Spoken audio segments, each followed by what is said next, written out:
presentation up to between items 6 and 7. In light of this recent memo, I think that regarding our procedures, I'd like to have them address that prior to us looking at the various appeals. Okay, so we're moving item 7E, city attorney staff, up to right before the citizens' appeals? Correct. Okay. Second that motion. Any discussion? All in favor, please raise your right hand. So moved. Okay, then any other changes to the agenda? There being none, we will, yeah, I think that's it. Okay. Statement from the chair. I was going to say a few things to speakers, but it looks, do we have anybody signed up? Nobody signed up, so you are all spared my statement then. I guess we'll move into public comments. Oh, there's none of that either, okay. Review and approval of the minutes. I had submitted a couple of corrections to both sets of minutes. Did you get those? Yes, I did, Chair. I did, and they should be implemented into your... Reflected in this? Yes. Okay. Were there any other discussions about either set of minutes? Okay, there being none, I move to approve minutes from March and April. I second that. A second, any discussion? All in favor, please raise your right hand. That would be unanimous.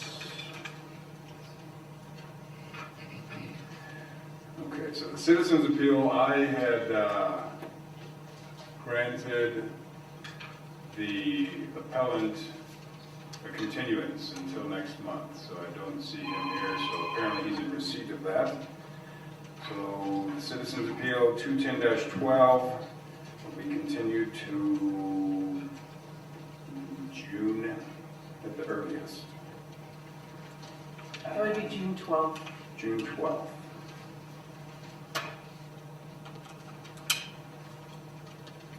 Okay.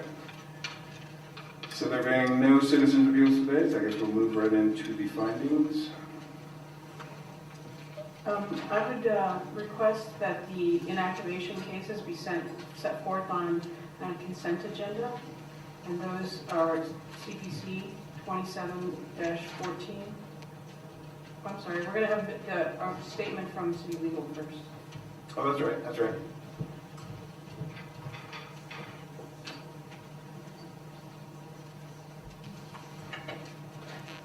Well, he's coming to the microphone. Let me just speak to the gentleman over here. At the recent city council meeting, the fire marshal has said that that ramp needs to stay clear. So if we can keep that clear, I appreciate that. So, thank you. Mr. Boyd. John Boyce with City Legal. As you know, at the last meeting, we had 2 public record letter votes that ended in a tie. And according to Robert's Rules of Order, any motion then to approve those letters fails because it's a tie vote. That would mean that the public record letter was not approved. The one thing for sure that we know from the ordinance and from the rules is that all public record letters must be approved before they are sent to the citizen. Well, this created a tremendous impasse because, of course, if we don't send the public record letter to the citizen never hears back. The citizen will have made a complaint, will have waited patiently while it was investigated, and because they can't receive a public record letter until it's approved, they would have received nothing. And so I want to discuss with you what the legal ramifications of that are and what the rules and the ordinance tells us to do about such an unusual situation. And I want to start off by saying that this conclusion should not be a surprise to anyone because David Turek, the city attorney, in his opinion, very long opinion, in October of 2013 indicated that, in fact, the POC should show deference to the IRO and the Chief of Police as to the public record letter. And, you know, he did so on page 14 of his memo. So that should have been known since October. We didn't really have a concrete case and have to face it until last time. And I think that it's tremendously important to realize that as far as we know, that's the first time that has ever happened. The fact of it is that IRO Hammer put together some statistics at the request of a city councilor. And here's what came out of that study. In 2012, the number of public record letters reviewed by the POC was 195. The number of public record letters disapproved, 0. 2013, the number of public record letters reviewed by the POC, 223. Number of public record letters disapproved, 0. 2014, the year so far, the number of public record letters reviewed by the POC, 81. The number of public record letters disapproved, 3. And that was by, and 2 of those, they were disapproved in effect by a tie vote. Right? Thus, from 2012 to 2014, out of a total of 499 public record letters, only 3 were disapproved. Right? And that is 0.6%. Right? That's less than 1% of the time. And I can tell you it's actually rarer than that. I was counsel for the POC from 2001 to 2009, and there was never a public record letter disapproved. Now, there is a gap there between 2009 and 2012 where the statistics haven't been gathered, but I believe we would have known, because of the disruption to the process that such a thing would occur, that we would have known if it had. So the fact of it is that we've known since October, I believe, what should be done. And the fact of it is that it's a very, very rare situation that we confront. Way less than 1%. So, what happens? Well, like many of the things in the police oversight ordinance and your rules, there is nothing explicit that tells us what to do if the POC refuses to approve a public record letter. The rules and the ordinance only tell us what the consequence is, that the public record letter is not sent. And so I would like to just take a moment for people to kind of understand this step in the process, to discuss briefly what the normal flow of a case is. The first thing that happens, of course, is the citizen files a signed complaint with the IRO. The IRO receives the complaint, notifies the Internal Affairs Division of APD of the complaint, and has the complaint investigated. The IRO reaches conclusions concerning the complaint, does a draft public record letter stating the IRO's findings, and sends draft to the Internal Affairs Division of the Albuquerque Police Department, which then sends it on to the proper chain of command.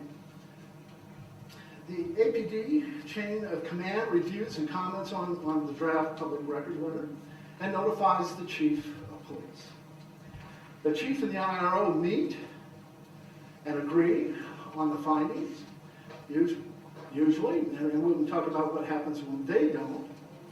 But for the simple case, let's say they do agree on the finding, the draft public record letter is then scheduled for the next POC meeting.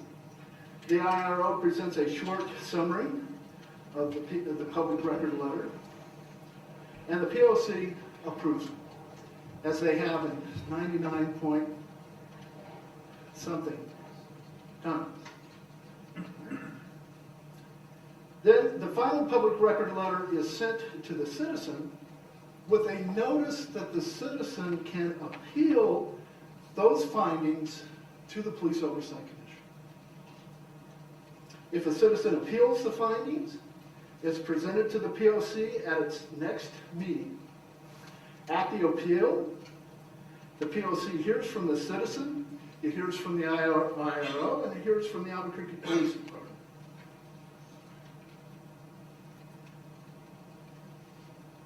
At the appeal, the POC has the power to accept or modify or make new findings. There is no doubt about that. During an appeal, you control that totally. If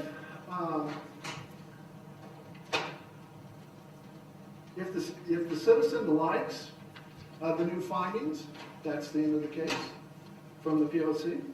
If not, the citizen has a right to appeal to the CAO.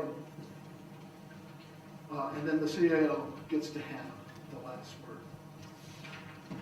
As you can see from that flow, if the Police Oversight Commission does not approve the public record letter, the citizen has no notification, has no knowledge of what has happened, has basically can't appeal. Because it's very clear from the ordinance and your rules that what they are appealing are the findings in the public record letter.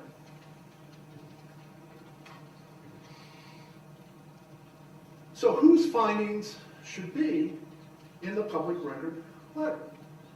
Well, again, if you look, the ordinance indirectly tells us fairly clearly whose findings should be in there.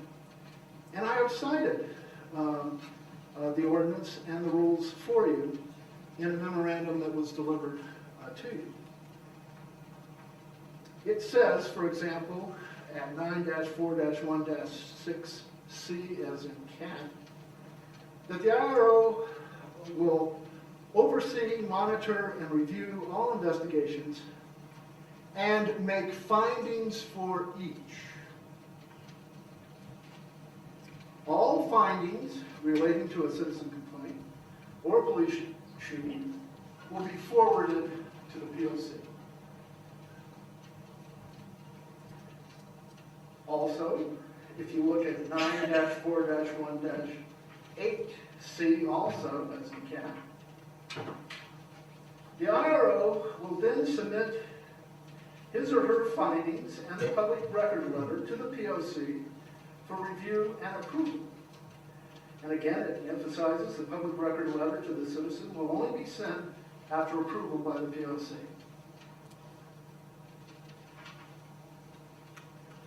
Now, the POC ordinance goes on to discuss the possibility that the IRO and the chief of police will not agree on the findings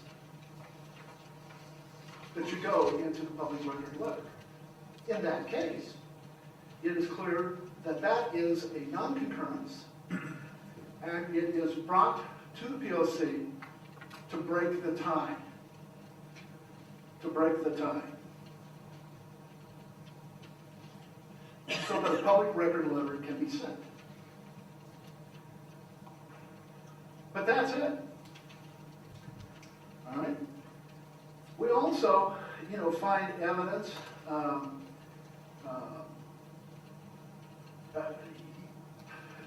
in no way does this, like some have accused and said, well, this makes you a mere rubber stamp or irrelevant or whatever, because the rules make it plain the following. Once the public record letter goes out, right, the citizen gets it. If the citizen appeals, possibility number one, The POC hears it as an appeal, and there is no doubt that you have the ability to make any findings that you want. You're completely in control of an appeal. And in fact, what you really are is an appellate body, all right? You appeal the findings in the public record letter to the POC. It's very clear that that's what the ordinance sets for. But another possibility exists, which the rules do discuss, and that is what happens if you disagree with the chief of police and their findings. And realize that in the public record letter, if it hasn't come in as a non-concurrence, then the IRO and the chief of police's findings are joint. You can consider them as the chief of police's findings or the IRO's findings. That really doesn't matter. They've agreed to the findings. It's a joint findings at that point. If the citizen does not appeal and you are upset about those findings in the public record letter,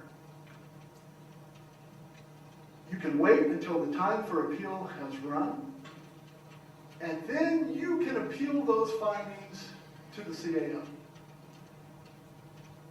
So under both scenarios, you as the Public Oversight Commission still have control and power and a role to play in the situation. It is simply not your role that in that early step of the public record letter to actually make your own findings. And if you think about it, it would make no sense to say that the public record letter should reflect solely the findings of the Police Oversight Commission. And then we send that to a citizen, and then tell the citizen, you can appeal that. Okay, that's a good thing, I can appeal. But I have to appeal it back to the same body who just made those findings? That makes no sense. The rules refer to an appeal. They do not refer to a reconsideration. And so the rules contemplate that there may come a time when you approve a public record letter whose findings that you may individually or as a group disagree with. It's up to the citizen then to either appeal it, and if the citizen does not, then you have the right to take the matter up to the CAO with a majority vote. Is all that's required to do that. And so that is what is supposed to happen. Now, what happened at the last meeting now was you had a commissioner who, here's apparently what they think should happen. What they wanted to have happen was that because of the tie vote on the two public record letters, they wanted this to be appealed to the CAO. Well, first of all, there is nothing in the rules or the ordinance that would grant the CAO appellate power in such a situation. Like I say, the original framers of the police oversight ordinance and the rules never contemplated anything but that the POC would approve those public record letters. And they certainly didn't contemplate that there would be a possibility of appealing a public record letter to the CAO. It's just not there. And you can't create it out of whole cloth. But let's say that you could. Here's the kind of absurd results that you could get. The CAO, if they heard an appeal on the public record letter and made the CAO's findings the findings of the public record letter, and then sent that to the citizen. And then the citizen doesn't like those findings. It's very clear they have a right to appeal it to the POC. Right? So it would come before you a second time, in effect, And then, if the citizen didn't like what you did, or you reached a tie vote or something, they didn't like the result, which would mean that the findings would stand, they would appeal it back to the CAO, who has already made findings in determining, how to break the tie to the public record letter. And so this would be like a yo-yo effect. It would go up and down. It makes no sense.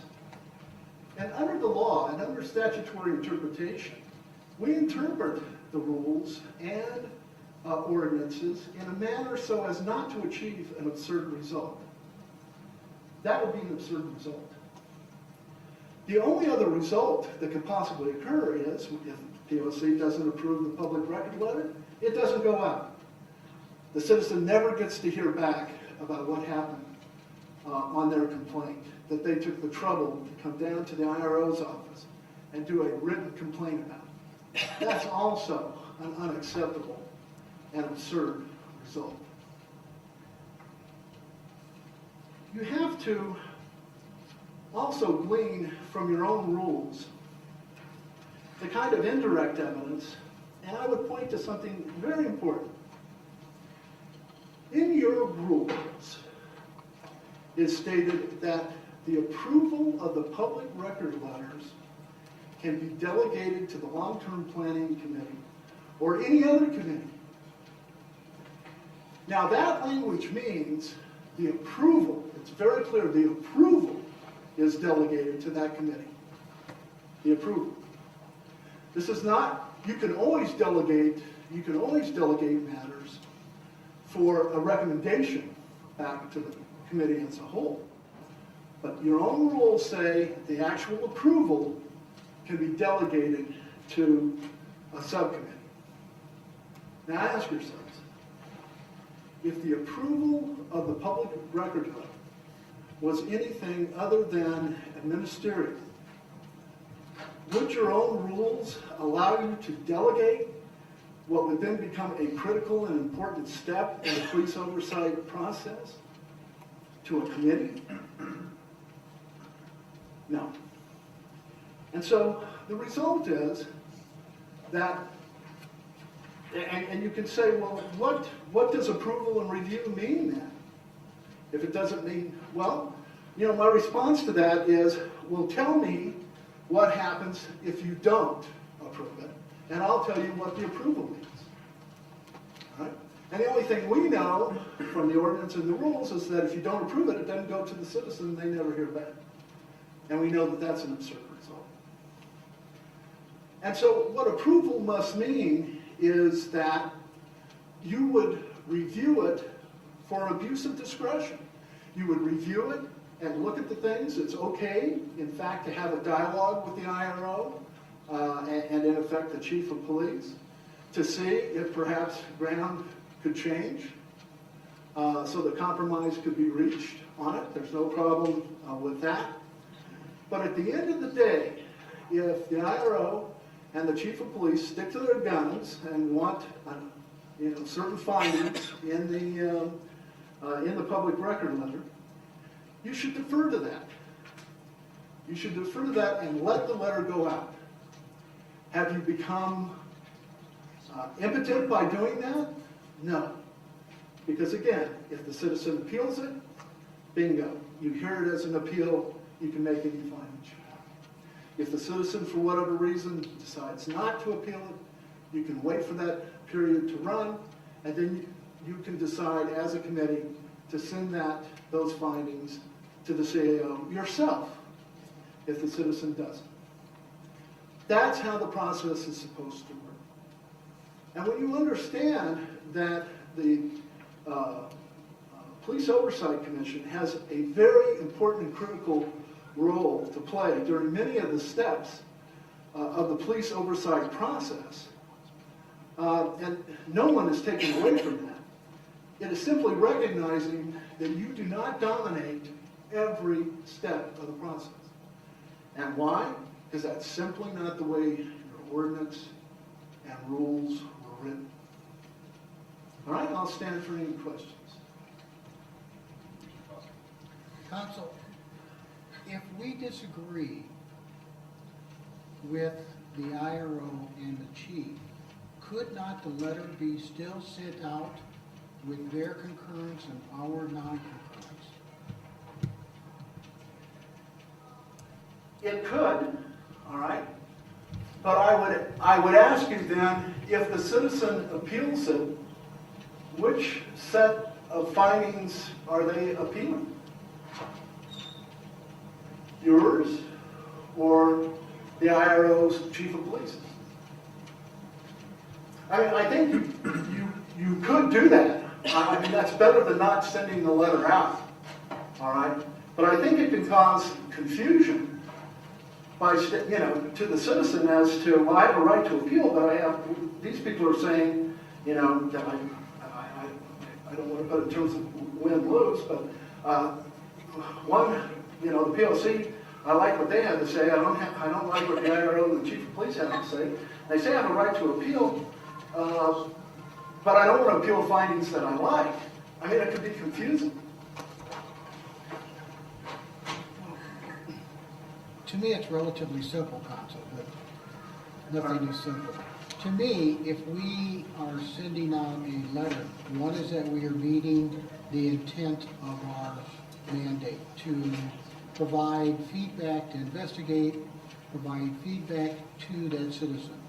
If the chief and the IRO agree, and we do not, then that person has the right to me, has the right to appeal the chief's and the IRO's agreement. All we're saying is that we do not concur with that agreement. All right. Well, the other thing I would say you really need to think this through is for the following reason. It has happened plenty of times, believe me, where you have approved a public record letter and the person appeals and you hear their side of the story. You see their evidence presented in a persuasive fashion, and you change your mind.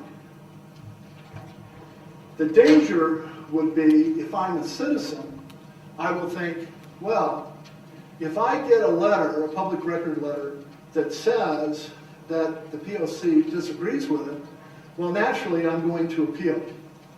Well, that's no problem. Every citizen has a right to appeal. But what is the effect on those citizens that get a public record letter that doesn't indicate that you disagree?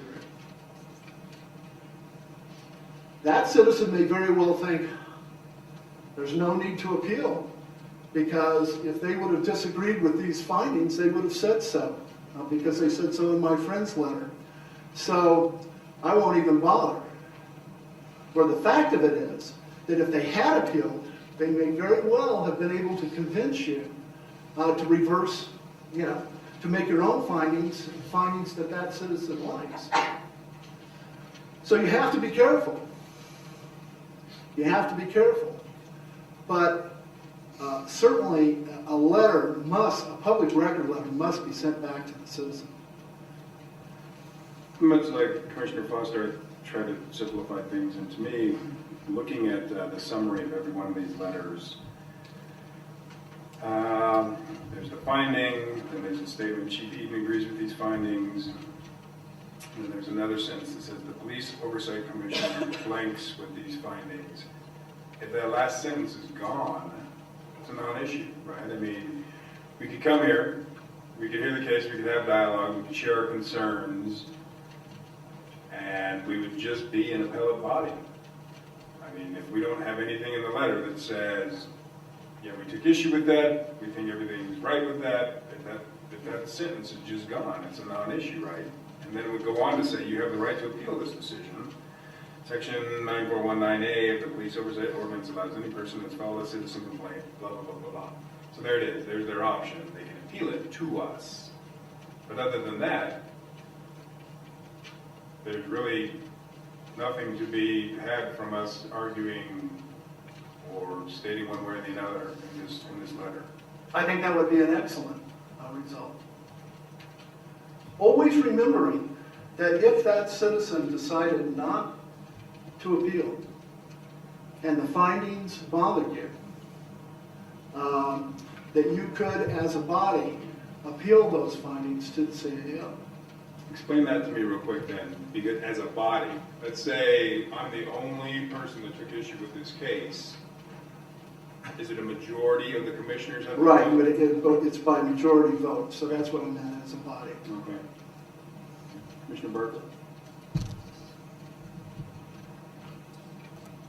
I have a problem with telling me that I have to pay deference to anyone. And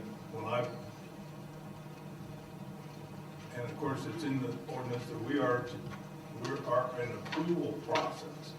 So please, from your mind, define for me how you see our approval. Right, I see your approval as that you can raise questions, you can raise issues, you can say why this SOP, why not another, you can raise things, you can attempt through persuasion to get the IRO to change her findings, in which case then, you would also, it would have to come back as a non-concurrence, so that you change the chief of police's feelings on it. It's a dialectical process of give and take. But the approval then should merely be that the letter is not an abuse of discretion and that it correctly reflects the findings of the chief of police and the IRO. And there have been situations where there have been a typographical error or something, or a miracle of word processing is also the curse of word processing. I mean, where a paragraph or something has been dropped out and you raised the issue, and that's a perfectly proper type of review. But at the end of the day, the public record letter, and you can see it, however you want to cast it. It can also be that it's the notion that the citizen has the right to know what the chief of police and the IRO think. All right? And then if they don't like that, then they have a right to appeal it to you and know what you think. All right? But if the POC gets to declare what the findings are in the letter, one, there's no need for an appeal, and second of all, the citizen would never know that our chief of police disagreed with you, or that the IRO disagreed with you. So you can also see it as the citizen has a right to know what the chief of police and the IRO found in their investigations. Commissioner Foster? So let's go back to Commissioner Peterson's question. If we remove that sentence from that document, would that be acceptable in relation to, but we still vote on, we either concur or we don't concur, but the letter still goes out back to that citizen, and if the citizen does not like what the IRO and the chief has determined, then they have the right to appeal directly to us. So would it be feasible for us to remove that sentence from that letter? Not only feasible, I think it would be an excellent result. I'm sorry, go ahead.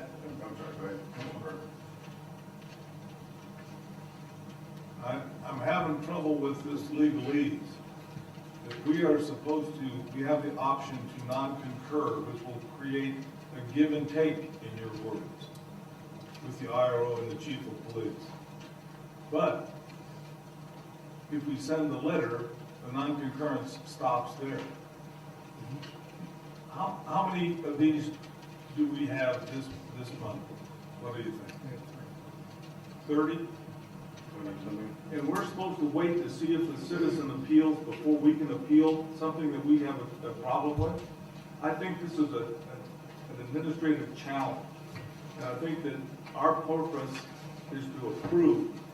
And if we non-concur, then why is the onus on us to hold up that letter? Why is the onus not on the IRO and the chief to review and revisit their decision and maybe make some changes?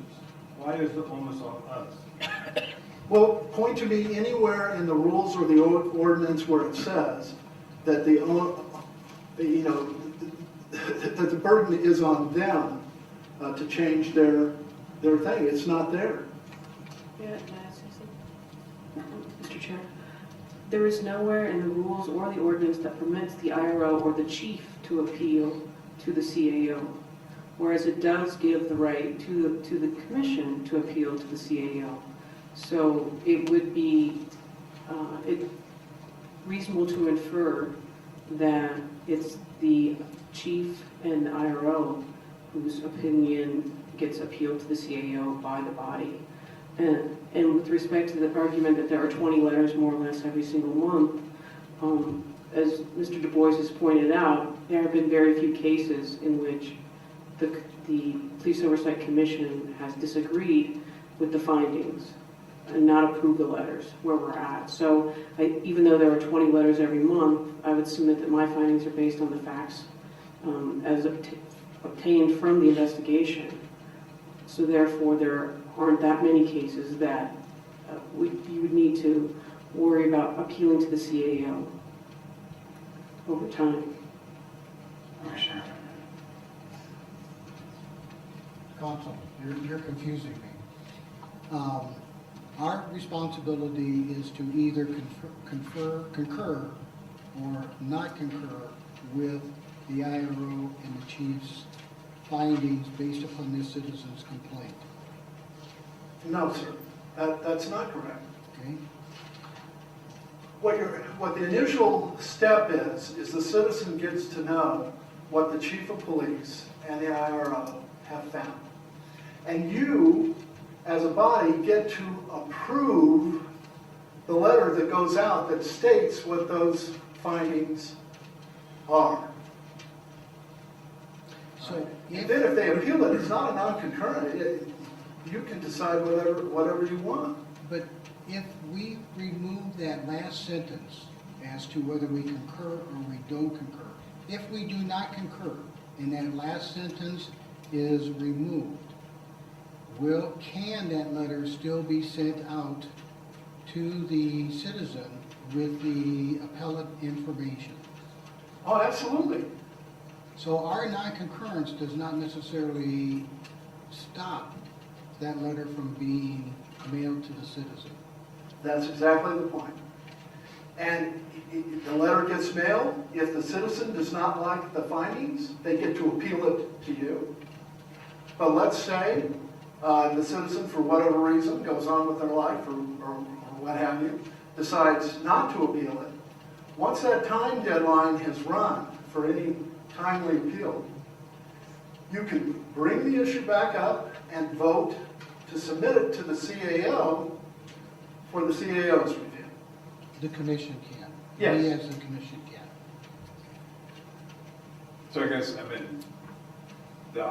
it seems obvious to me that the obvious question would be, why even vote? I mean, if we hear the case, and these are my findings, the chief of police is in agreement with these findings, boom, just move to the next case. There's no reason to vote, because it doesn't matter if we concur or non-concur. You're not concurring or non-concurring. We're just approving the letter as written. You're approving the letter as written. And you need to vote on that approval, because that's an action of this body. Bodies like this act through motion, and so there needs to be a motion and a vote approving the letter. Now, if you want to make the statement approving the letter because it correctly reflects the findings of the IRO and the chief of police, and then we find no abuse of discretion, then that's fine. You can add whatever you want to it. But you need to vote not only that you agree with the findings, but simply you approve the letter.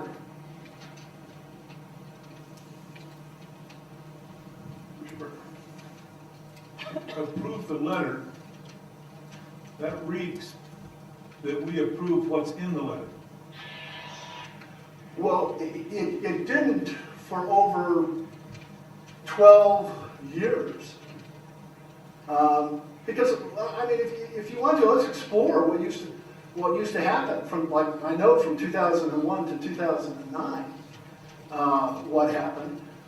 The public record letters were put on a consent agenda. And they were voted on, the approvals were voted on en masse. It was very, very rare for a commissioner to pull one of those letters off. And it was always to ask a question about something. Like, you know, I thought that SOP had been, that you're citing there, had been repealed and changed. Something like that. And then the answer would be, no, this case is that old that it was still under the old SOP. Things like that. Right? What happened was, and so this was done in a summary, like a summary calendar, in a very summary fashion. And then what happened was somebody said, you know, it would be neat if the public at least could hear what those letters were about. And yes, once they're sent out, they're public record, you know, you could go see it, but why not? Let's have a short summary from the IRO. Saying what's in the letter, just so people can hear it. Yeah? And that's a good idea. That's a good transparency type of idea. But from there, because of a couple of zealous commissioners, it then turned into not just listening to a summary of the letters, so that the public could know what was in it without having to take the trouble to come down and actually read it. All right? It was, this is going to be an appeal. We're going to ask questions. We're going to want to see the ballot tape. I mean, we had an incident where one of the commissioners was upset because the investigator wasn't here so the commissioner could ask them questions. Well, that was never done since the beginning of the POC. It was just not done like that. And what happened was the POC got off the tracks and then went too far. And let me tell you, though, those previous POCs had, you know, very aggressive and intelligent commissioners. And if you think they were a rubber stamp, you would be wrong. And it would be an insult to them to say that they should have done something different. But that's what's occurred, and that's the legal solution that City Legal proposes. In your discussion with us today, you used the term rubber stamp more than once. I was with you in the beginning, but after listening to your explanation, I guess I would ask you, if you're telling me I'm going to hear every one of these letters, and my only option is to approve the letter, how is that not a rubber stamp? I mean, I guess I'm just not seeing why, if our sole purpose is to hear an appeal of the findings of the IRO and the chief, why wouldn't we just put that in the letter saying, the IRO and the chief are in agreement with these findings. If you disagree and want to appeal, come to the POC. Well, that's exactly what the letter should say. Okay.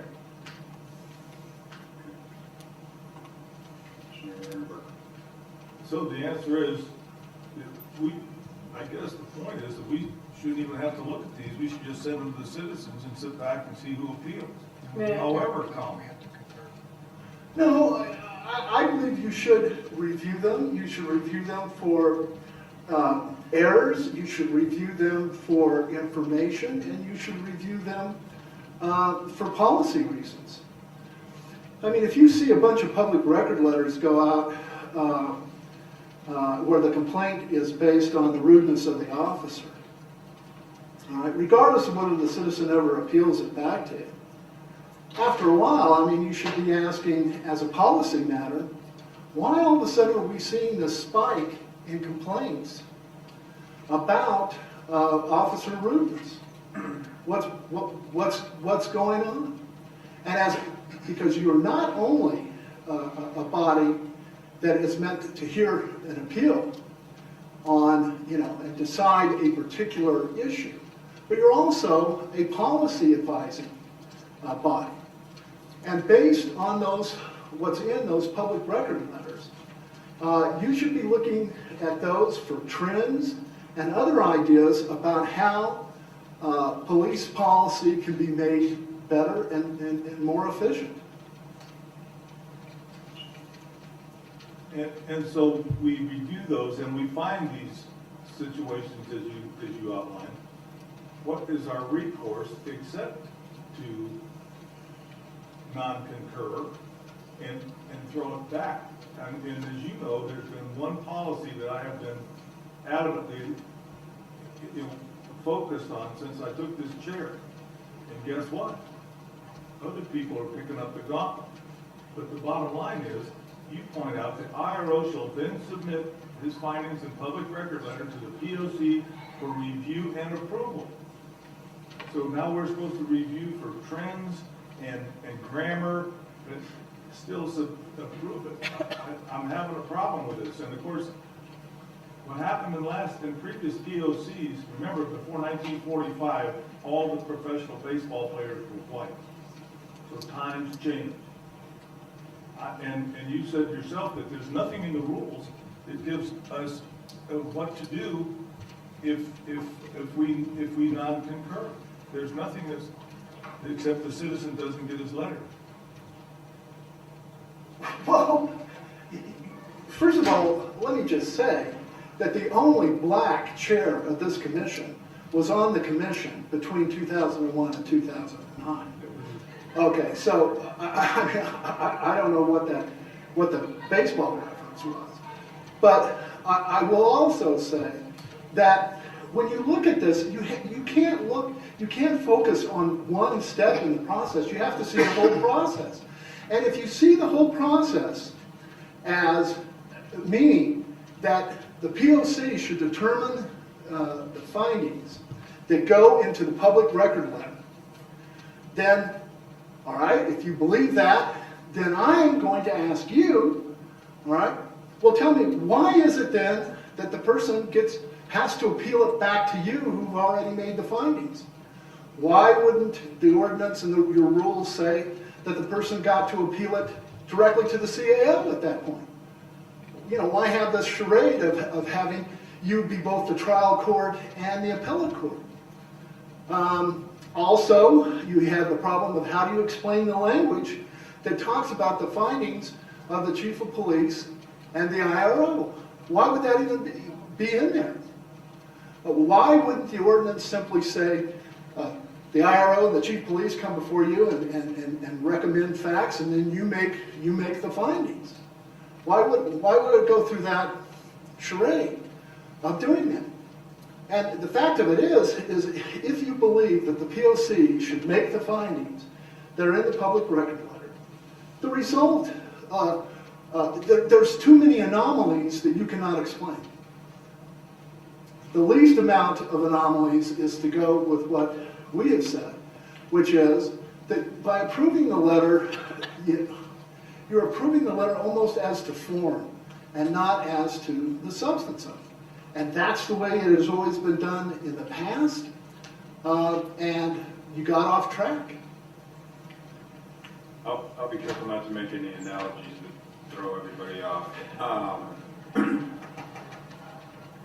The best case that you're making is the fact that we would hear the case and then it would be appealed to us. Of course, that doesn't make sense. I mean, that just doesn't. That doesn't make, to me, that doesn't make the argument right. That we still don't have to get to approve the letter. Obviously, something's wrong in our ordinance and needs to be fixed. I mean, I'm guessing there's not too many people that would argue there's not room for improvement in the ordinance. Right. I would submit to you that this is one of those things that could be fixed. In the meantime, I don't know that us just saying, yeah, we approve it, we disagree, but we approve it. I'm not sure that's the fix either.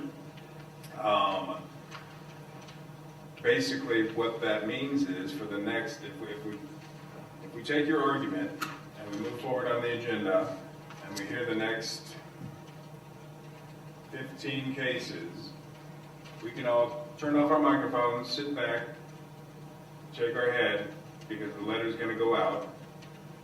It does not say the POC is in agreement with this, and it just doesn't matter, right? So we could just move forward, we could have dialogue, we could have discussion about each case, if we took issue with it or not, but it's moot. Mr. Chair, I would submit that if you consider that the primary role of the Police Oversight Commission is to make policy recommendations to the Chief of Police, one way to obtain what is an issue in the citizens of Albuquerque's interactions with the Chief of Police is what are people complaining about. So information gathering from the complaints, I would submit, is the most important thing about the complaints. And if this meeting were freed up from 3 hours of discussion about which comma should go where, and really look at the big picture of what are the issues of the citizens of Albuquerque concerned about with the Albuquerque Police Department, and let's have policy discussions here at the Police Oversight Commission. Let's receive the input from the citizens from their complaints as to what some, the 20 people a month, basically, it's like public comment from 20 people a month. This is what they complained about this month, and this is what we found. But also, let's go beyond that. Let's know that the lapel issue is a big issue. Let's invite the chief down here to talk to us about what the lapel issue is. And we had that presentation on, I think most of you are here, on the technology concerns with the lapel camera. And when, under the current ordinance even, if you make a recommendation to the chief of police in writing, the chief of police is required to respond to you in writing what his reaction is to your recommendation. If the citizens of Albuquerque believe that the use of force is inordinate amount in Albuquerque, you could have policy discussions, have experts come in here, have people from the department, have people from the citizens. You could transform this entire body to be much more effective if we get out of the weeds of individual cases. And I think that in some respects, putting the letters back to the consent agenda and moving to the big picture items would be a good change, because this body would be free. No one here wants to stay till 3 in the morning, which is what it would take if we look at every single letter with every single word and then go look at big picture policy issues. I think you as a body could decide you're going to look at policy issues as the primary concern and not picking apart every single letter. And so on cases where the lapel camera didn't work and we all have concerns about that and what proved problems, let's have a discussion about that. And how, and you could ask for stats from my office about how often, I know for instance, we sustained 60 counts of failure to use lapel camera, but in how many cases did the use of the lapel camera exonerate the officer? Things like that this body can move beyond spending 3 to 4 hours on individual letters. And so what is the purpose of this body? That's the question you have to ask as the commissioners, but I would submit to you that the letters are not the end-all, be-all, anything that you should, and everything that you should be doing.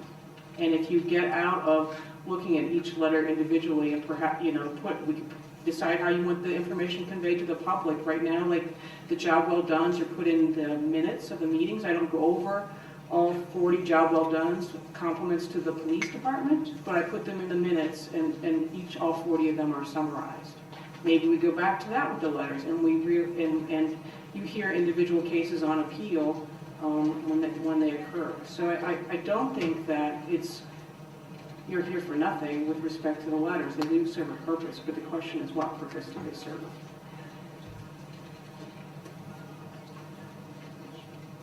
And that's a valid question that we all have. And I have seen a tremendous increase in the number of allegations sustained for non-functioning, non-use of lapel cameras.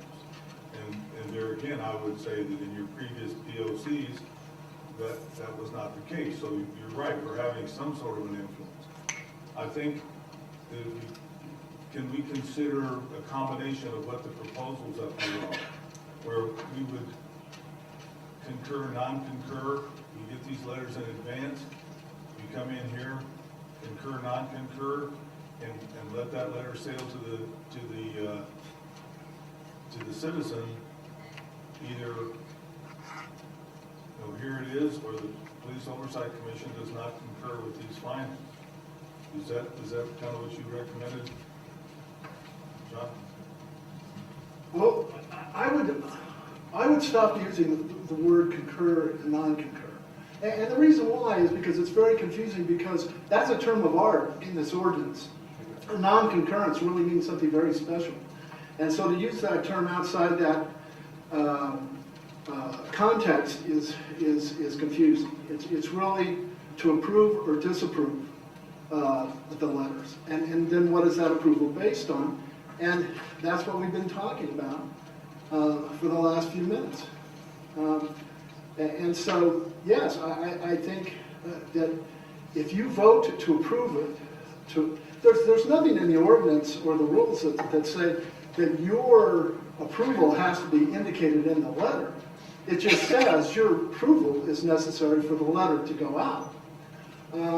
And so removing that one sentence seems to be a very good, simple fix to this. I think Ms. Hammer made a good argument. I guess the issue I have with that, and again, I mean, as we move forward, there's going to be, you know, multiple incidents where I'm like, well, I didn't foresee that. But the one, there is one from this evening, and it has to do with lapel cameras. And I mean, we've all been on the same page, and at other times we've been off on different pages and stuff. And I thought we were kind of back on the same page, but there was an instance in one of the cases this evening where it was not sustained. I mean, the camera didn't work, and so it wasn't sustained. I take issue with that. And moving forward under this, that doesn't matter that I take issue with that, right? I mean, I can wait to see if it's appealed, and if it's not, then I can appeal it. But other than that, it doesn't matter. If it's not appealed, you can take it up with the CAO. And also, as IRO Hammer indicated, you could also say, look, this thing about lapel cameras and when is it excusable not to use them, especially on the basis of some mechanical failure that is obvious in the evidence, then you can bring that up as a policy issue. Why is it that the SOP that the Albuquerque Police Department utilizes has no exceptions to the lapel camera issue?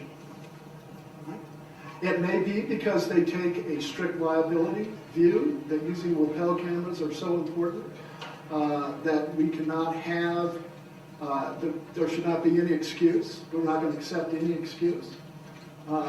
Society has those kind of strict liability offenses, like underage drinking in a bar. There's no defense to the bar license holder that they weren't even in the bar at the time that occurred, and that it was an employee who did it. And then there are other situations where society has a strict liability. And so you can bring it up as a policy issue. You know, what should it be? And raise the issue, and you can make APD respond to that.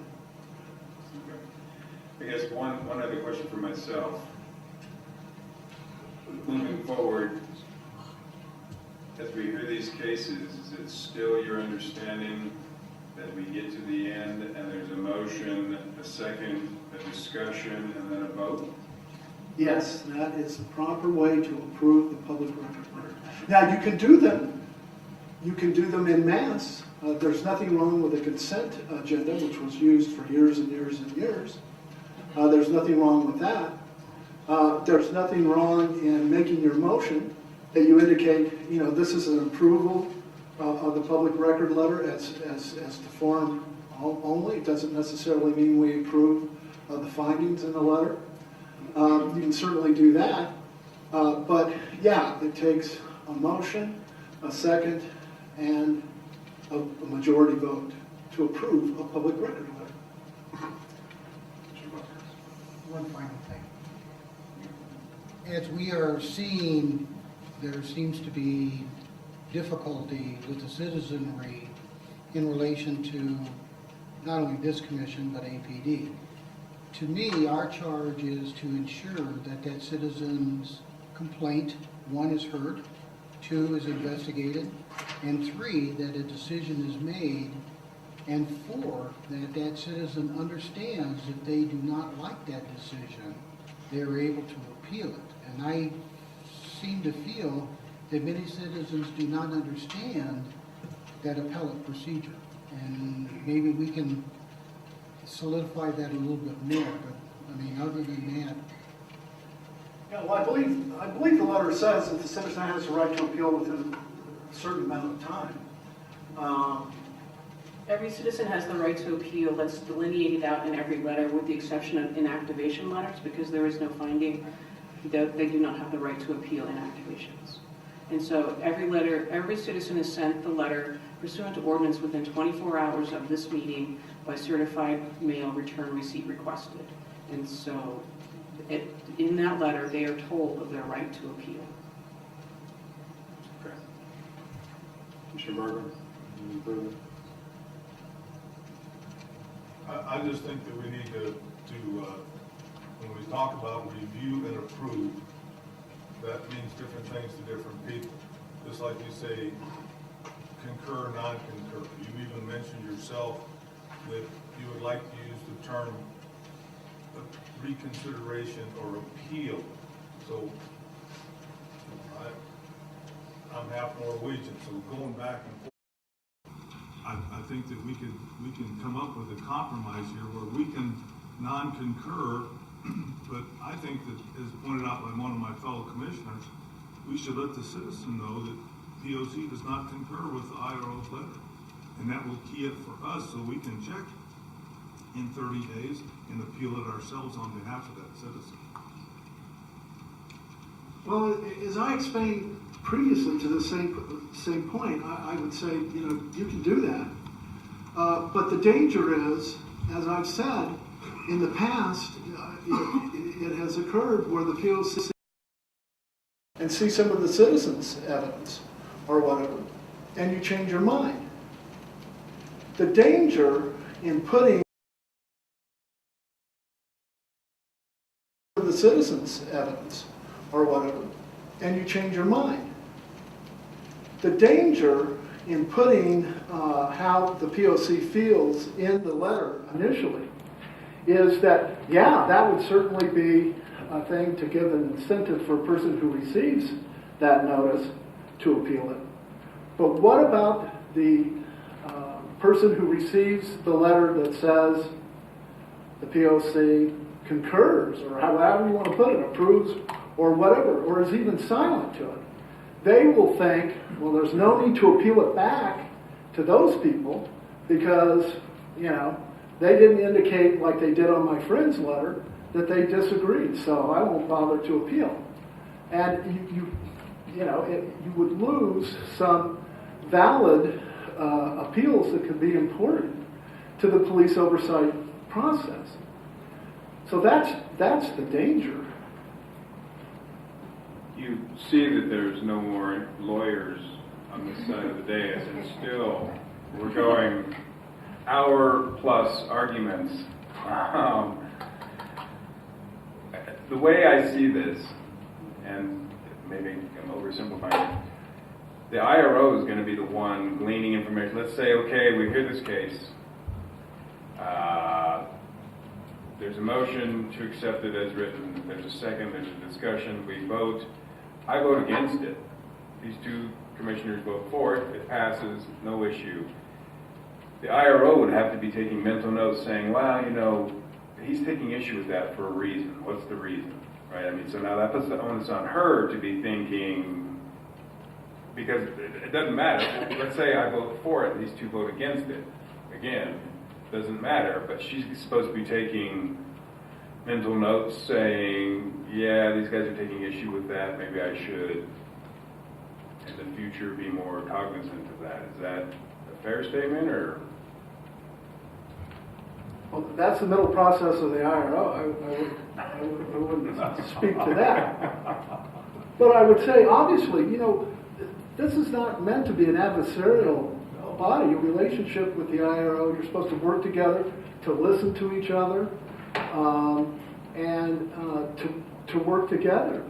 And certainly, that's bound to have an impact on any IRO, and vice versa.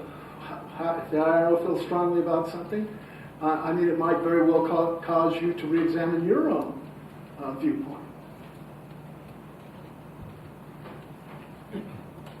Commissioner Barker. If we, and if our, Mr. Chair, you know, we are in agreement that we all do not concur with what the IRO has done, but we can approve the letter and maybe file that, and so that in 30 days it can come back to us if we non-concurred.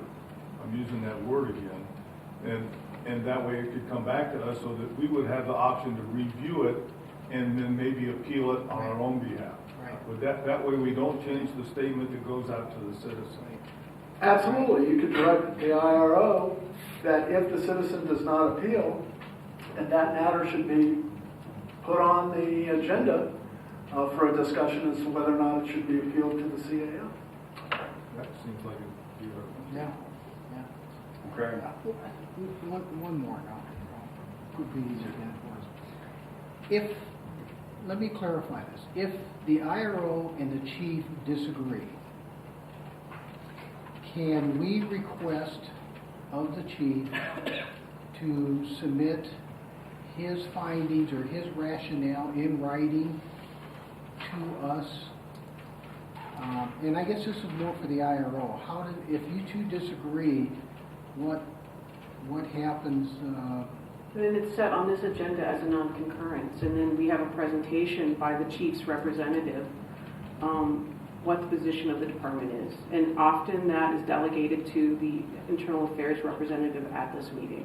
But it is on behalf of the chief that the internal affairs representative speaks in non-concurrence cases. That makes sense. I mean, that's logical. Well, thank you for your time on that. I can see why you didn't want to save that till the end of the agenda. Thank you. Thank you. I even figured out half of what you said. Mr. Chair, could I just make a request to the commission that we amend the agenda a second time and move the police shooting cases up? There are several people here from the Albuquerque Police Department here to answer questions if we have any with respect to the police shooting cases. If we can move those in front of the CPC, then those officers could go home to their families. I do not have an issue with that. You don't make the motion now. No, I don't make the motion. I'm just asking one of you. Okay, I will move that we move the police shootings up. Second, any discussion? Okay, all in favor? Right. So that's unanimous. Good idea. Let's move to those. Excuse me, I've been locked out. Your time is up. Sorry. That's it. I wonder what Sigmund Freud would say about that. Which one are we taking home?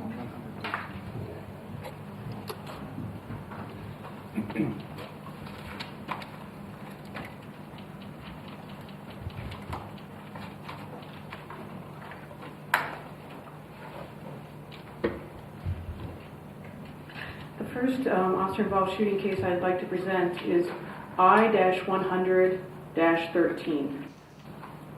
This is an event that occurred on December the 17th, 2012, which began approximately at 3 o'clock in the afternoon, when officers were dispatched to an address in the Northeast Heights to investigate a possible residential burglary in progress. The 911 caller reported that they had seen two persons, a young Hispanic woman and a young bald Hispanic man, crawling into the basement of their neighbor's home. The caller said that the man and the woman were still inside. Upon arrival, officers spoke to several persons who were inside the home. All of the occupants agreed to exit the home, with the exception of Christopher Sosa. The homeowner, Carolyn, told the officers at the scene that Mr. S. was living inside her home, but she had not given him permission to live there. The homeowner said that she did not evict Mr. S., the suspect of the residential burglary, from her house because she feared what he might do to her if she confronted him. The homeowner said that she knew of the suspect's past and, quote, did not want to die. The police also interviewed the brother of the suspect, the brother had been living inside the homeowner's home. The brother said that the man inside was still inside, and the suspect was armed with a .22 caliber revolver and a shotgun. Officers determined that the suspect had pending arrest warrants for armed robbery and 2 other cases of receiving, transferring a stolen motor vehicle unrelated to this possible residential burglary charge.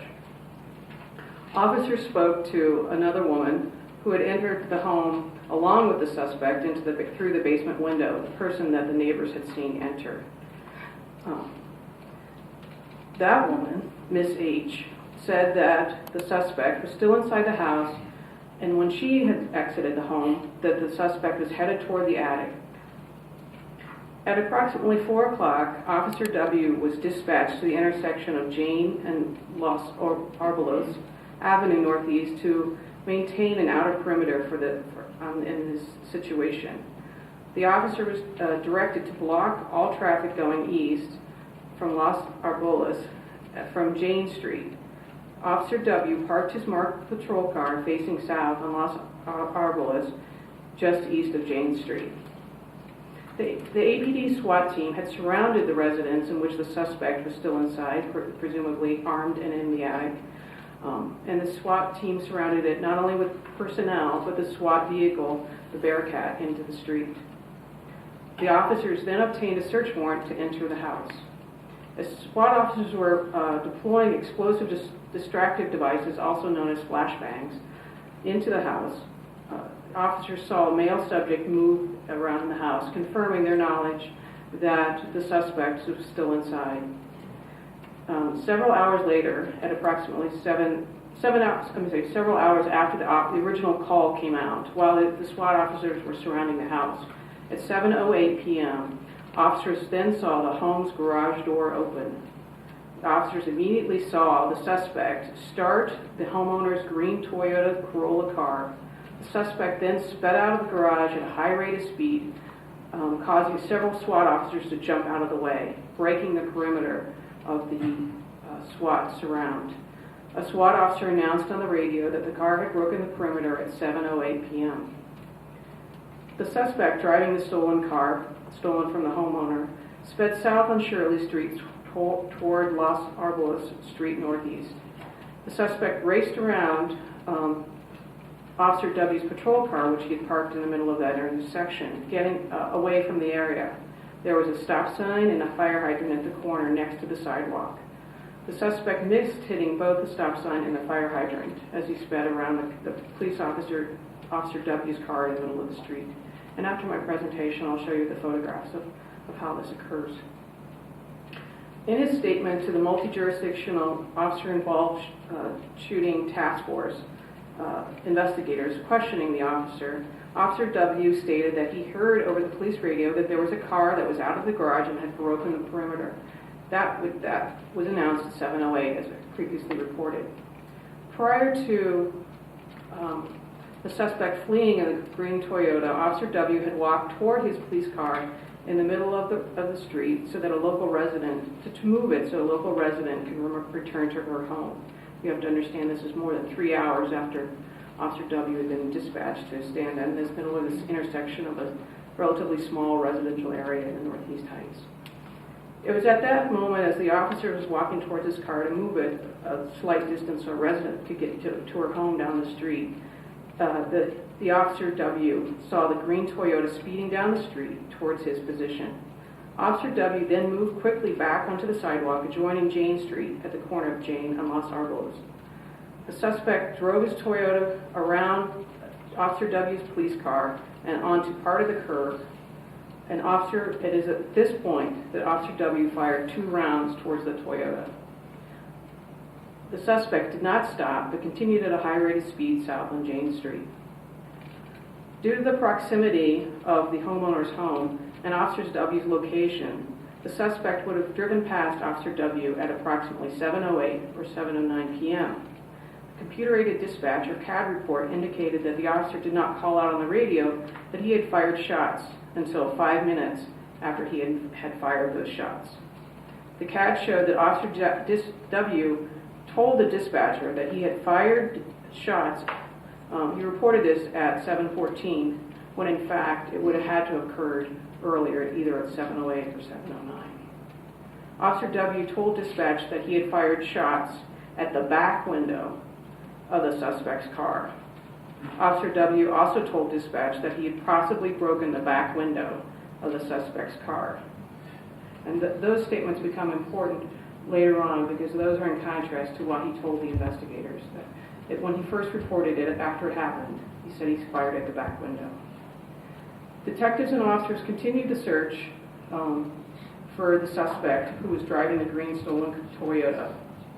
And it was later on in that same evening, in the early morning hours of the next day, on December the 18th, the detectives located the unoccupied stolen Toyota at an address on Manal.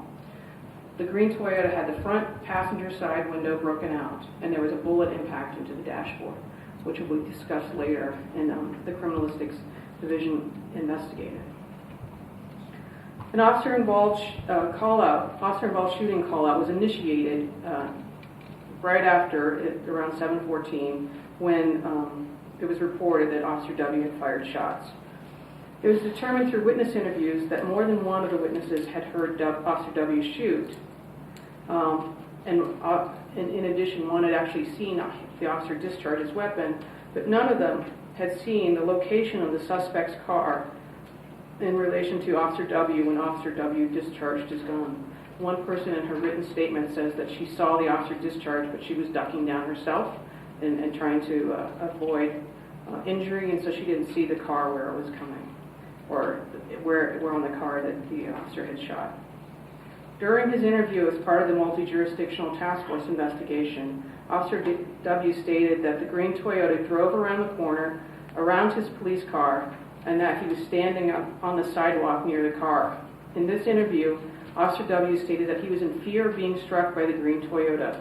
During this interview, Officer W stated that he fired 2 rounds into the green Toyota, one into the windshield and one into meaning the front windshield, and one into the passenger window, which is in contrast to what he told the dispatch that he fired into the back window.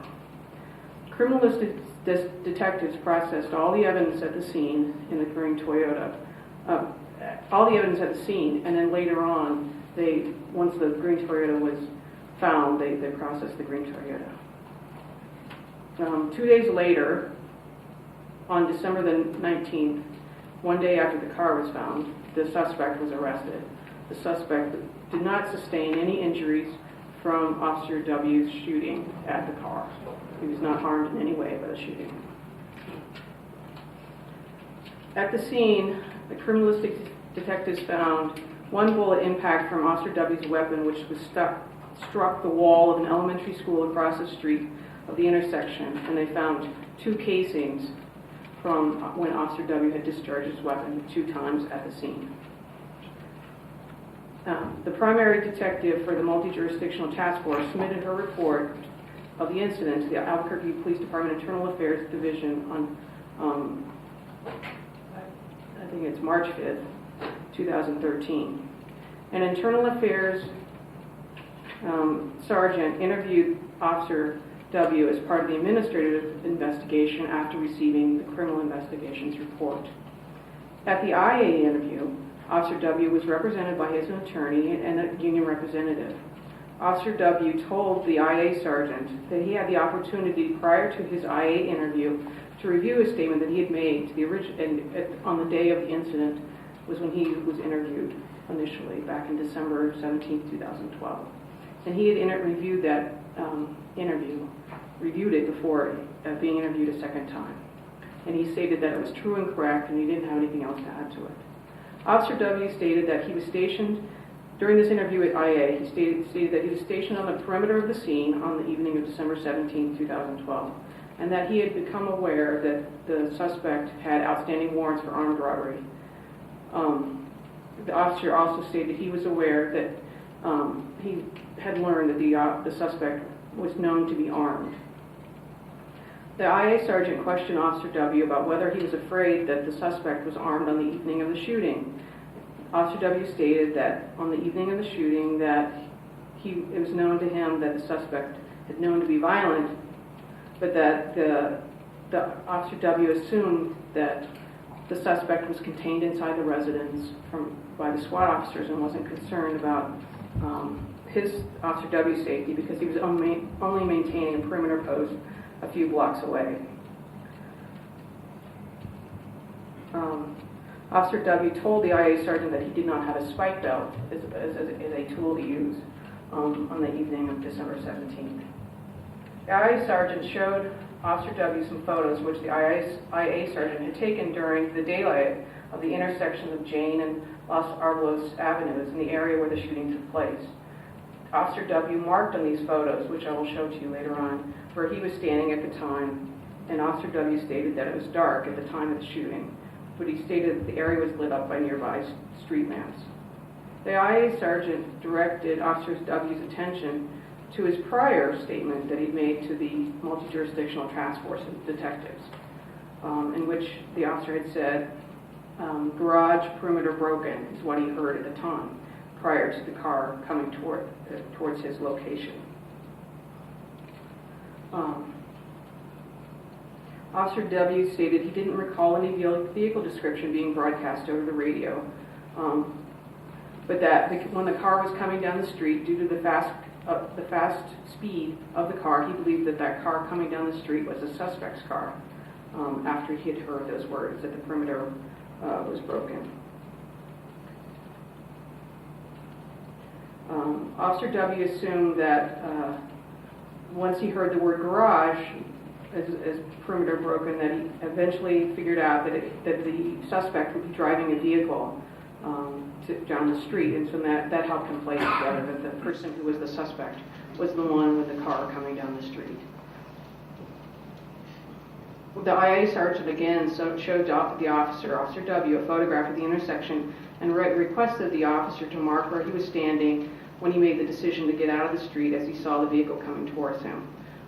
The officer explained that he could not give an exact location, but remembered a citizen's car being parked north of the intersection as he was at the back end of the citizen's vehicle. The IA sergeant then asked the officer to mark on the photograph where he moved on the sidewalk, and the officer marked a spot indicating he was on the northwest corner of Jane Street and Los Arbolos. And this becomes relevant in our discussion about whether the officer's use of force was justified because of the position of where the officer was standing, which is both indicated by the casings where they are found from the officer and the officer's own indications on the map, on the photograph, that it would have been impossible for the suspect's car to be coming right at him.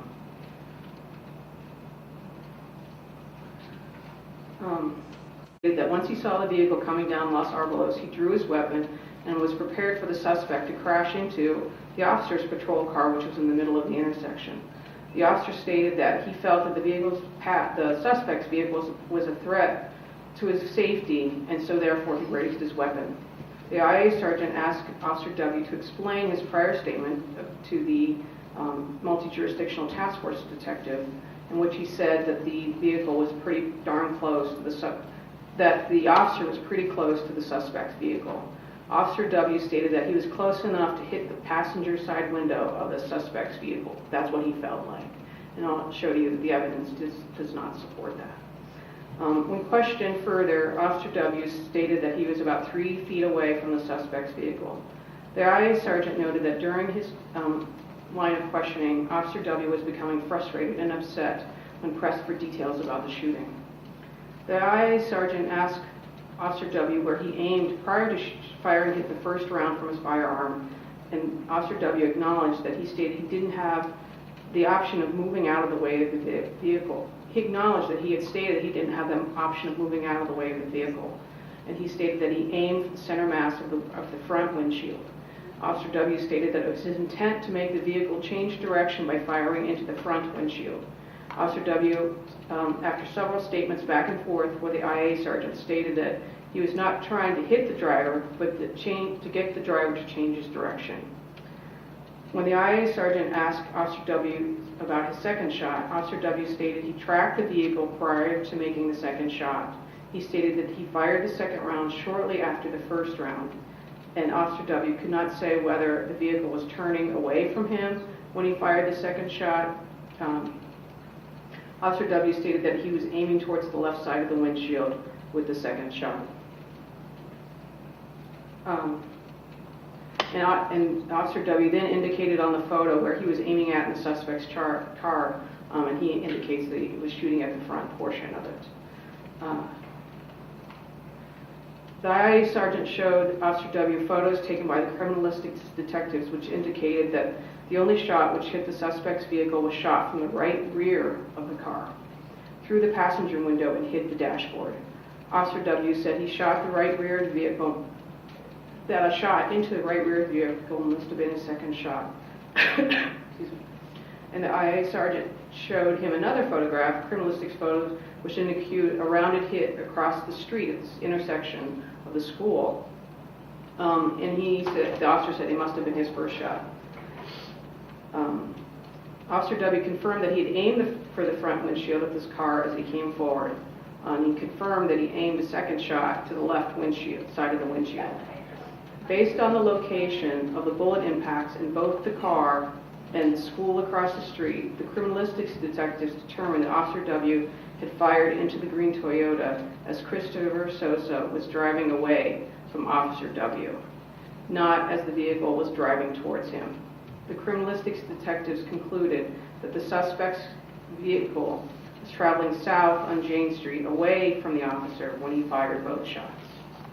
There was no physical evidence to support that Officer W fired into the front of the windshield, but contrary, yet physical evidence supports that the car was already past the officer when the shots were fired, and that the officer shot past the front of the car and then past into the vehicle as it was turning away from him.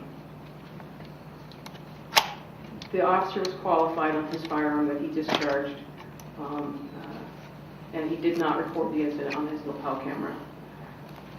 He had been standing guard at the perimeter and did not expect to encounter a suspect contained by SWAT officers more than 3 hours after being dispatched to the perimeter. I reviewed the investigation conducted by the multi-jurisdictional task force, which included police reports, witness statements, officer interviews, criminalistics reports, the computer-aided dispatch printouts, photographic evidence, and as well as administrative investigation completed by the Internal Affairs Sergeant. As independent review officer, I reviewed the department's use of force policy that describes when the use of deadly force may be used in order to protect the life of the officer or others from what is reasonably believed to be an immediate threat of death or serious physical injury, or to prevent escape of one reasonably believed to have committed a felony, but only when there is probable cause to believe the suspect posed immediate threat of death or physical injury. Then I also reviewed the section that deals with shooting at vehicles. It said that officers, when the only means of an assault of an officer, only an officer, is by motor vehicle, officers should not fire upon the vehicle but must place themselves in the most tactically safe place possible. The officers shall not knowingly place themselves in the path of a moving vehicle or likely of the path of a moving vehicle that is currently stopped. When feasible, officers shall attempt to move out of the path of any moving vehicle to a position of cover. What I determined was that the investigator indicated that Officer W was in the road at the intersection of Jane Street and Los Arbolos when he heard over the radio of the previously contained suspect had broken through the perimeter and exited the garage.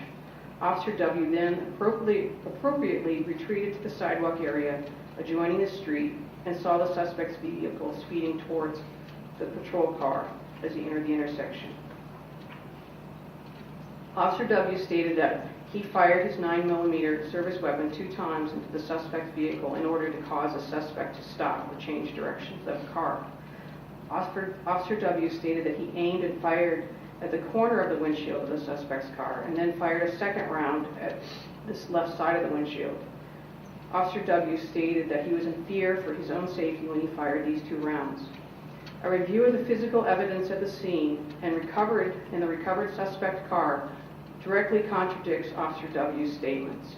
The physical evidence conclusively showed that the suspect's car was traveling away from the officer when he fired both rounds. 1 round missed the suspect car and hit the school across the street. If the officer had fired the round into the suspect's car as it was driving for him, the missed round would have been recovered in the opposite direction that it in fact was. In the second shot, it showed that the car was already turning the corner and turning away from the suspect then that's what the evidence inside the car. Based on the physical evidence and Officer W's statement about his location at the time of the shot, I find that Officer W's fear for his safety was not an objectively reasonable belief. Officer W was standing on the sidewalk when the suspect sped in his car past the officer's patrol car. The suspect was driving at a rate of speed which appeared to be higher than the appropriate amount for a residential area. However, the physical evidence indicated that Officer W did not fire his weapon until the suspect car turned away from Officer W, and the car no longer posed any threat to the officer. Therefore, I find that the Officer W's conduct to be sustained regarding an allegation of a violation of this SOP, which means Officer W's conduct when the use of deadly force was improper. With respect to the qualifications of his weapons, I found that the officer was qualified to use the weapon. And with respect to the use of the lapel camera policy that was in place at the time, that the officer was not required to record under any of the delineated times in which someone needed to record. So therefore, his failure to use a lapel camera should be exonerated because it did not meet the list of circumstances that were required to be recorded at that time. Since then, the lapel camera SOP has been changed, but the one that was in place and would apply to the shooting, the officer did follow that SOP with respect to the lapel camera. With respect to the requirement that personnel answer truthfully all questions specifically directed to them which are related to the scope of their employment and operations of the department, I looked at both the statements of the officer to the multi-jurisdictional task force and as well as the statements that he made to dispatch, as well as the statements that he made during the IA investigations. And I found that there was not enough evidence to determine one way or the other whether the officer was his perception was different than what his actions were, or that he was intentionally being deceptive. And so I found that there was not enough evidence one way or the other after reviewing, listening to the tapes of both interviews and listening to the tapes of the dispatch. So I found the allegation where the requirement that the officers answer truthfully to be not sustained, meaning there wasn't enough evidence. So at this point, I'd like to show you some photographs. This is the front of the home. Can you see? This is the front of the home where the incident occurred, where the suspect was originally contained within. That's the garage door of the home later on at a different time the next day. This is the side of the house that goes around to the back. And you can see this is the back window where the suspect and his female companion entered the home. You can see it's right next to a door, so it's reasonable to believe that the person who was climbing in through this window was not a lawful resident of the home. You can see there the relation to the window, the basement window, and the door. Inside the home. And this, at the top of this photograph is that basement window that's open that shows where the suspect and his female companion entered the home without permission. And that's that basement room. This is a showing of which was taken at the night of the incident of the garage door, which partially opened, which allowed the suspect vehicle and Mr. S to back out at a high rate of speed down to escape the SWAT officers who were on foot. The Bearcat obviously was not parked right in front of the driveway. After the home was searched, later on, the officers found or were shown where he had his weapons, which were consistent with what they had stated. He'd left the weapons in the home, a .22 caliber handgun and a rifle, and a sawed-off shotgun. This is the street as the night of December the 17th, 2012, that the suspect car would have been driven down towards the location of the Officer W. And there is Officer W's car in the middle of the intersection. And you can see that to the right, where my right, your left, the stop sign is, that's where between the car, the police car, and the stop sign, that's where the suspect vehicle drove through. And you can see, even in this photograph, that there's a fire hydrant and a stop sign there. And the car did not go into the stop sign, the suspect car, or the fire hydrant. You can see that Officer W's car, he's a bike patrol officer, and his bicycle is at the back of his police car. And across the street there is the school that the officers fired at the suspect car into. That's another view of the direction of the distance between the back of the car and the edge of the sidewalk or the area. And then you can sort of see starting of the curve of the corner there, and Officer W was around that corner.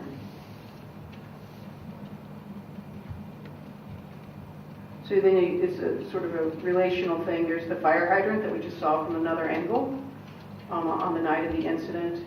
And Officer W was standing farther down the sidewalk to my left, your right, past those yucca plants toward in that direction on Jane Street. And where those two cones are, that's where the casings were found, where Officer W fired his weapon from. And so they performed a test of the ejection pattern of his weapon to his casings ejected a certain distance to the back and to the left, and so they could determine pretty well where he was standing at the time. This is in the daylight later on, not the night of the incident. A better show, I think it's the next day. You can see somewhat scuffings. Here's the pointer. Right here are scuffings from the side of the curb where allegedly the suspect vehicle pulled over.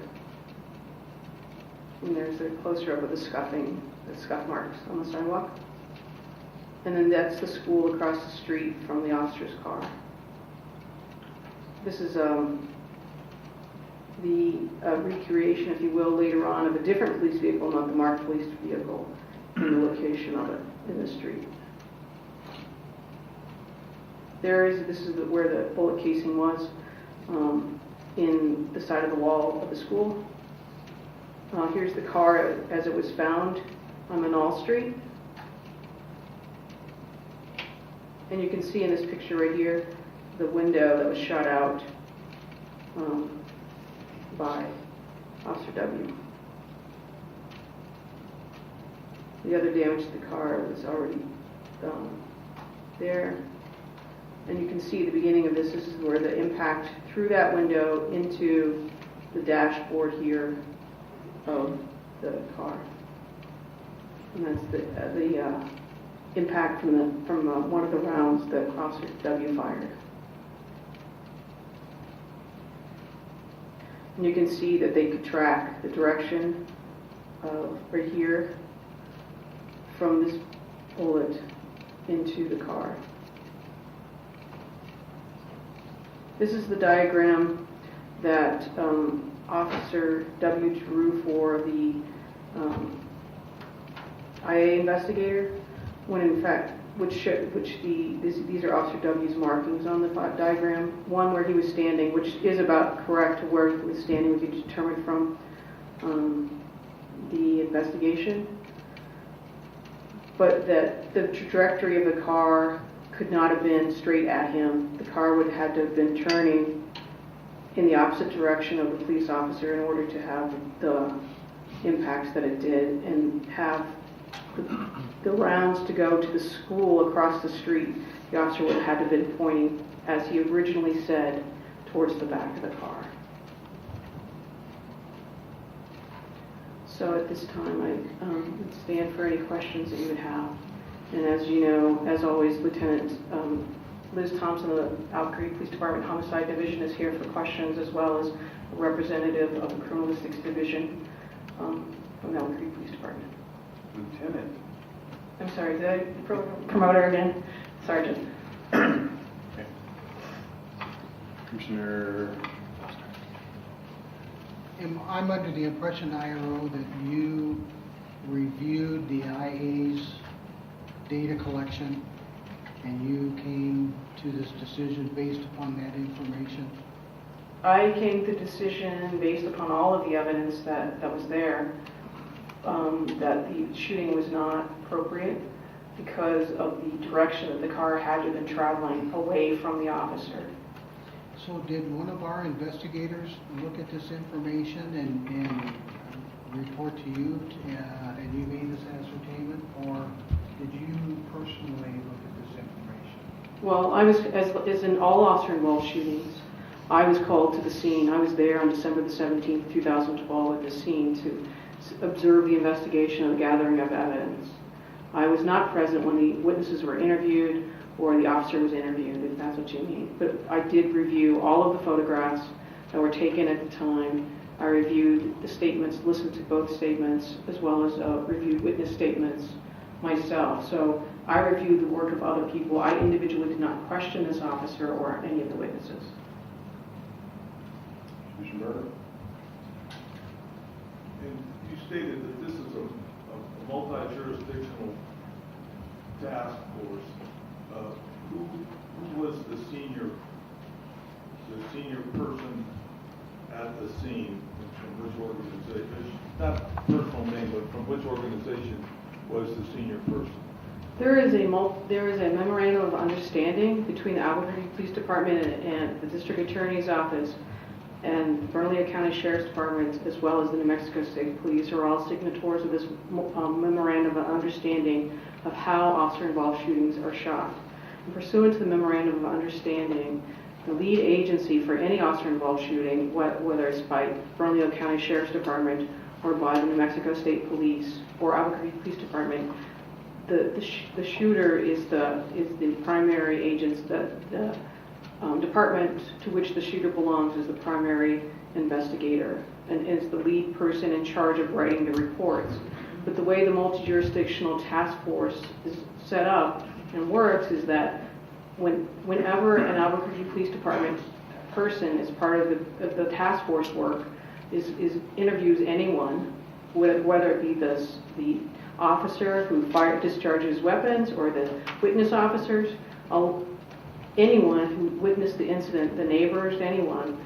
It's a buddy system so that there's one Albuquerque Police Department officer joined by another officer from another jurisdiction so that they can oversee the work of each other. And conversely, if the New Mexico State Police shoots someone here in Bernalillo County, the subject area of the memorandum of understanding, then APD would accompany New Mexico State Police on their investigations as well. So in this case, because the shooter was an Albuquerque Police Department officer, the lead agency who was responsible for writing the reports and gathering all the information from all of the agencies was the Albuquerque Police Department.